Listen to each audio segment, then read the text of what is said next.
Hey guys, it's Sagar, and I finally managed to purchase the OnePlus 9 Pro in the stellar black color. Now this is not a review unit, and like all the other phones that you see on my channel, I purchased it myself with my own money. That is the reason why you see these videos after the phones have been launched and not before that. Alright, I don't want this video to be too long, so let's just get on with the unboxing. I went with the 8GB RAM and 128GB storage variant in stellar black color. OnePlus 9 Pro comes in this familiar looking red box, and this time there is a lot of Hasselblad branding on this box. That's because OnePlus has collaborated with Hasselblad to improve the cameras on these phones. While opening the box, I found more Hasselblad branding on a couple of places. Once the box is open, we have the OnePlus 9 Pro sitting at the top. And the first thing that I noticed after picking it up is that it feels light for a device of this size. I will just keep it aside while we take a look at other things in the box. The phone was sitting on this thick box which holds quite a few things inside. First off, there is this very nice case and it matches the color of the phone that you get. Then there are some OnePlus stickers, followed by a leaflet showing the SAR values of this phone. Then there's a red cable club card, lot of paperwork, a SIM tray ejection pin, and a letter from the CEO of OnePlus. Well, OnePlus surely seems to be adding a lot of stuff in the box when other companies are busy removing it. Then we have the famous red cable for charging and data transfer, and this time we get USB-C ports on both the ends. So if you have an older computer which doesn't have USB-C ports, good luck trying to back up your data to your computer. And finally, we have the 65W Warp charger with a USB-C port this time. I'm really happy that this time OnePlus is giving this tall charger as opposed to the previous wider one. This one doesn't take up a lot of space on the switchboard and it is pretty light as well. So those are all the things that we get in the box. Let me keep them aside so we can get back to the phone. There is that Hasselblad branding again. I'm not sure how much Hasselblad can help improve the cameras on this phone. We will just have to wait for my dedicated camera review to see that. I went with the stellar black color because I just love the matte finish on its back. This finish is actually much smoother than what OnePlus showed in their launch event.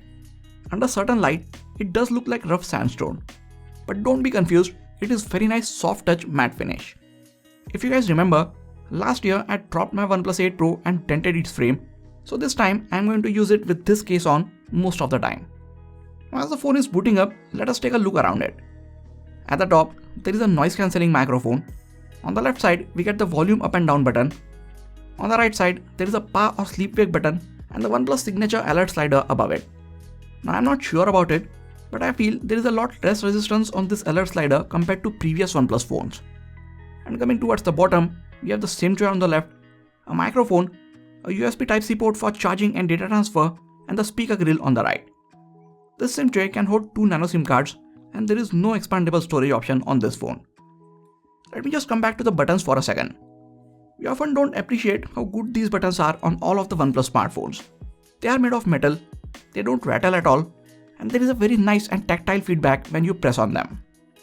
The frame running around the phone is made of metal and the overall build quality of the OnePlus 9 Pro is really good. At the back, rather than the OnePlus logo which is now centered, there is just this quad camera module which sticks out of the back a bit. It is just enough to make this phone rattle when placed on a table.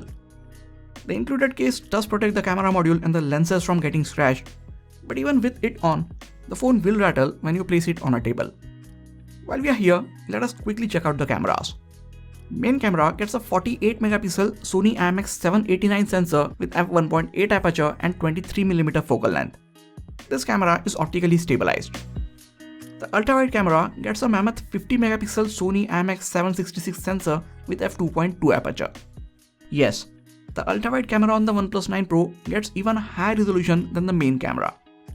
And there is an 8MP telephoto camera with f2.4 aperture, and for some weird reason, this one offers a 3.3x optical zoom compared to the primary camera. And this telephoto lens also gets optical image stabilization. And finally, there is a 2MP monochrome camera. Don't ask me why, because I just don't know. If you guys do, let me know in the comment section. I will be making a very detailed camera review of this phone in the next few days. So make sure you are subscribed to the channel and have your notifications turned on. Coming to the front, we get a 6.7-inch display with a resolution of 30:16 by 1440 pixels. It's an AMOLED display with LPTO and you get 120Hz refresh rate with 10-bit color depth support. This display can change the refresh rate depending on what you are doing on this phone, which is cool because it is supposed to save the battery life of your phone. Now this display is curved at the edges, but not as much as the one on the OnePlus 7 Pro or the 8 Pro. This is to reduce the accidental touches which I and many other people were complaining about. I had another complaint that the OnePlus 8 Pro was just too big and wide for me. While the 9 Pro is a few millimeters shorter, what I like even more is that it is also a few millimeters narrower, which makes it fit comfortably in my hands. Yes, I said hands because it is still a two-handed device for me. At the front, OnePlus is still using the 16 megapixel Sony IMX471 sensor. I've even lost the count of how long OnePlus has been using this same sensor, and I really think it is time they started using something better. Towards the bottom, we do get the in-display fingerprint sensor, which seems to be faster than ever. And yes, what everyone is saying is right, it is placed a bit too low. It was the same on the OnePlus 7T.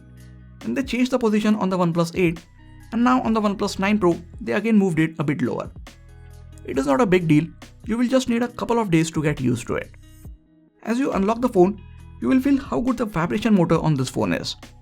One on the OnePlus 8 and 8 Pro were also good, but now it seems to be even stronger. I think OnePlus and Pixel phones have the best vibration motors among all Android smartphones. Inside, 9 Pro packs in the latest Snapdragon 888 processor, Adreno 660 GPU, 8 or 12 GB of LPDDR5 RAM, and 128 or 256 GB of UFS 3.1 2-lane storage. To back all this up, it gets a 4500 mAh battery. I am a bit worried about the battery's performance because I am not too sure if this battery is enough to power the huge display at 120Hz all the time. But I will have to use this phone for a little longer to be sure about it. And it is time to charge it up. The 65-watt charger which is bundled in the box makes sure that your phone is charged within half an hour. And if you have one of the new OnePlus wireless chargers, it also supports 50-watt wireless charging. Now this phone is running on the latest version of OxygenOS, which is built on top of Android 11. I even got an update just after I finished shooting this video, which is nice. I've said this before, that OxygenOS is one of my favorite user interface. Yes, they have changed a few things in the past year and it doesn't look exactly like it did before, but I feel it is still better than other Android skins. I like how simple and minimal it is, and it still offers us a lot of features. Now, I have had this phone for less than a day, which is not enough to check its overall performance or know about its battery life.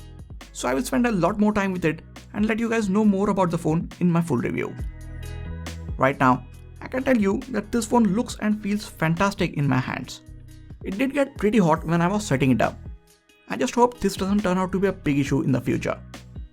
I'm really excited to check out these cameras and compare them with the other phones that I have. By the time you guys are watching this video, I would have been using this phone for a few days and I would have taken a lot of image and video samples with it, so you should expect a camera review coming out very soon. If you are looking to buy this phone, I will really appreciate if you get it from the affiliate links in the description section. That is it for this video guys. Please hit the like button if you enjoyed this video and subscribe to the channel for more quality tech videos like this.